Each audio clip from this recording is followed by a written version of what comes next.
اعوذ باللہ من الشیطان الرجیم بسم اللہ الرحمن الرحیم یا ایھا الذین آمنوا کتب علیکم الصیام کما کتب علی الذین من قبلکم لعلکم تتقون۔ معزز سامعین، میں نے آپ کے سامنے سورہ بقرہ کی آیت نمبر 183 پیش کیا جس میں اللہ رب العالمین نے روزے کے متعلق بیان کیا ہے۔ اسی کے آیت کریمہ کے لاسٹ میں اللہ رب کریم نے فرمایا لعلکم تتقون، تاکہ تم تقوی اختیار کرنے والے بن جاؤ۔ لہذا دیکھیے، جہاں تک تقوی کا جو لفظ استعمال کیا جاتا ہے اس کا تعلق رمضان المبارک سے بہت گہرا ہے۔ تقوی کا معنی صرف اتنا معمولی سا نہیں، اگر دیکھا جائے گا تو تقوی کا تعلق بہت سارے معنی اپنے اندر سمیٹے ہوا ہے۔ لہذا ان تمام معنوں سے صرف مقصود کچھ معنی میں آپ کے سامنے ذکر کروں کہ تقوی کے معنی یہ ہے کہ بندہ مومن ہر اس امور میں غور و خوض کرے جس سے اس کا روزہ فاسد ہو جاتا ہے، جس سے اس کا روزہ ختم ہو جاتا ہے۔ عام طور پہ ہمارے ذہن میں ایک بات آتی ہے کہ بھائی کھانے یا پینے سے روزہ ٹوٹ جاتا ہے، شہوات کا کام کرنے سے روزہ ٹوٹ جاتا ہے، ہر شخص کے ذہن میں یہ عام طور پر بات آتی ہے۔ لیکن آئیے ہم ایک اللہ کے رسول کی ایک حدیث دیکھتے ہیں، سنن ابن ماجہ حدیث نمبر 1690۔ اللہ کے رسول صلی اللہ علیہ وسلم بیان کرتے ہیں، کہتے ہیں کئی روزے دار ایسے ہیں جنہیں روزے سے صرف بھوک ہی حاصل ہوتی ہے، اور کئی قیام کرنے والے ایسے ہیں جنہیں صرف قیام تک محدود ہے، انہیں اس کا کوئی ثواب نہیں ملتا۔ غور کیجیے حدیث کتنی اہم اللہ کے رسول کی ہے۔ میں ایک نئی بات لانے کی آپ کے سامنے کوشش کیا ہوں۔ اللہ کے نبی نے کیا کہا؟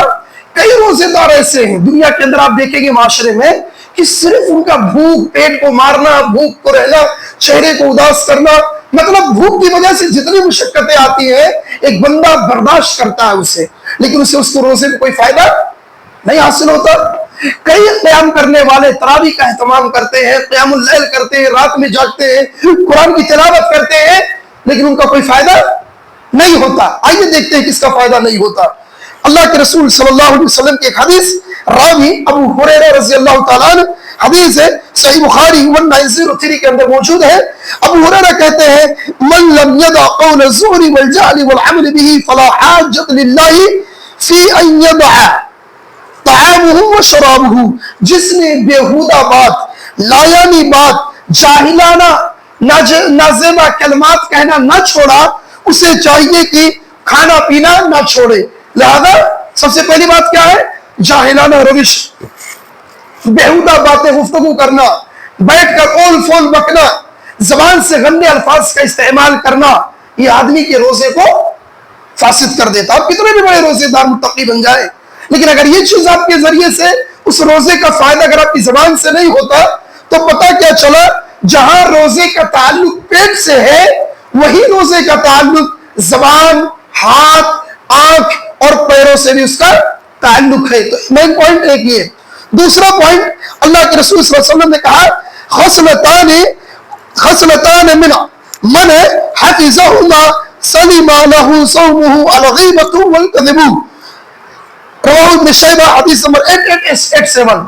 اللہ کے رسول بیان کرتے ہیں، نبی صلی اللہ علیہ وسلم نے، دو خصلتیں ایسی ہیں جو بندہ ان سے محفوظ رہا تو اس کا روزہ سلامت رہتا ہے۔ اللہ کے نبی نے کیا بیان کیا؟ الغیبۃ والکذب، جھوٹ اور غیبت کرنا۔ معزز سامعین، کتنا اہم چیز ہے کہ جہاں پر ایک طرف میں نے آپ کے سامنے ذکر کیا کہ زبان، دل، آنکھ اور ان ساری چیزوں سے جہاں اپنے کو بچنا ہے، وہاں دوسری چیز کیا کرنا؟ کس سے بچنا ہے؟ غیبت سے۔ اگر ہم روزے کی حالت میں ہیں اور پھر بھی ہماری وہی روش ہے، ہم ایک دوسرے کی غیبت کر رہے ہیں، ایک دوسرے کے خلاف شادی سے رچ رہے ہیں، ایک دوسرے کے خلاف اپنے ذہنوں کو گندا کر رہے ہیں، پھر روزے کا کوئی فائدہ نہیں ہوگا۔ اللہ کے نبی صلی اللہ علیہ وسلم نے اس کے بعد کہا والکذب، جھوٹ ہے۔ آدمی کتنا بھی بڑا متقی اور پرہیزگار بن جائے، اگر اس کی زبان سے اس روزے کا فائدہ، تقوی کا فائدہ اس کی زبان میں جھوٹ سے پرہیز نہیں کرتا ہے، ایک بندہ ہے جھوٹ بولتا ہے، تو یاد رکھ لینا کہ تمام برائیوں کی ماں ایک جھوٹ ہے، جو جھوٹ کے ذریعے سے آپ کی تمام نیکیوں پر پانی پھیر دے گی۔ لہذا ایک سچ بول کر ہار جائیے، 100 جھوٹ بولنے سے بہتر ہے۔ یعنی ایک سچ بول کر آپ اپنے آپ کو سرنڈر کر دیجئے، ٹھیک ہے بھائی میں اس لائق نہیں، مجھ سے غلطی ہوئی. آدمی جب ایک سچ بول دیتا ہے تو کئی اس کے بیک گراؤنڈ اس کی کئی برائیاں جو رہتی ہیں یہ خود بخود ختم ہو جاتی ہے. لیکن جھوٹ انسان کی زندگی کو تباہ کر دیتا ہے. جھوٹ یہ تمام نیکیوں کو برباد کر دیتا ہے. جہاں تمام نیکیوں کا ذکر کیا جائے گا بالخصوص رمضان المبارک کے موقع پر اللہ کے رسول کی حدیث پر دیکھا جائے گا کہ 2 خصلتیں ایسی ہیں جس سے بندہ محفوظ رہ گیا تو اس کا روزہ بھی باقی رہتا ہے، وہ ہے غیبت اور جھوٹ. اللہ سے دعا ہے کہ رب کریم ہمیں ان 2 حدیثوں پر بالخصوص عمل کرنے کی توفیق عطا فرما.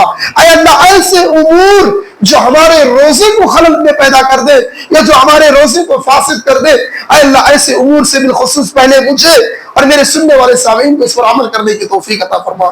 آمین. تقبل یا رب العالمین. سبحانک اللہم و بحمدک اشہد ان لا الہ الا انت استغفرک و اتوب الیک.